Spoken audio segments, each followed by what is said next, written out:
1981 সালের 30 মে চট্টগ্রামের সার্কিট হাউসে দলীয় বিরোধ মেটাতে গিয়েছিলেন তৎকালীন রাষ্ট্রপতি জিয়াউর রহমান। গভীর রাতে একদল বিপদগামী সেনা কর্মকর্তা নৃশংসভাবে তাকে হত্যা করে। ঐতিহাসিক নথি অনুযায়ী সেই হত্যাযজ্ঞে যিনি প্রথম প্রেসিডেন্টকে শনাক্ত করেছিলেন এবং সরাসরি গুলি চালিয়েছিলেন তিনি হলেন মেজর মোজাফফর হোসেন। হত্যা নিশ্চিত করার পর নিজেই ফোন করে জানিয়ে দিয়েছেন, the president has been killed. এরপর শুরু হয় তার দীর্ঘ পলায়ন। ধরিয়ে দিতে পুরস্কার ঘোষণা করা হলেও পার পেয়ে যান তিনি।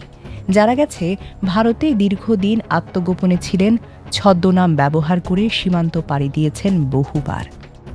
অবশেষে 4.5 দশক পর এলো সেই খবর।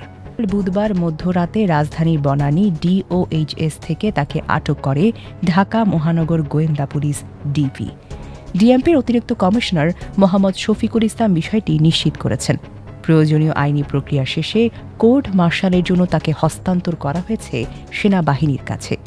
উল্লেখ্য, এই হত্যাকাণ্ডের বিচারে ইতিমধ্যে 13 জন সেনা কর্মকর্তার মৃত্যুদণ্ড কার্যকর হয়েছে। মোজাফফর ছিলেন দীর্ঘদিনের পলাতক আসামিদের একজন। সময় গড়িয়েছে 45 বছর, বদলেছে কত প্রজন্ম, তবুও ফিকে হয়নি এক রক্তাক্ত ইতিহাসের দায়। আজ অবশেষে সেই ইতিহাসের একটি অধ্যায় পৌঁছালো বিচারের দরজায়। ডেস্ক নিউজ, অগ্রযাত্রা প্রতিদিন।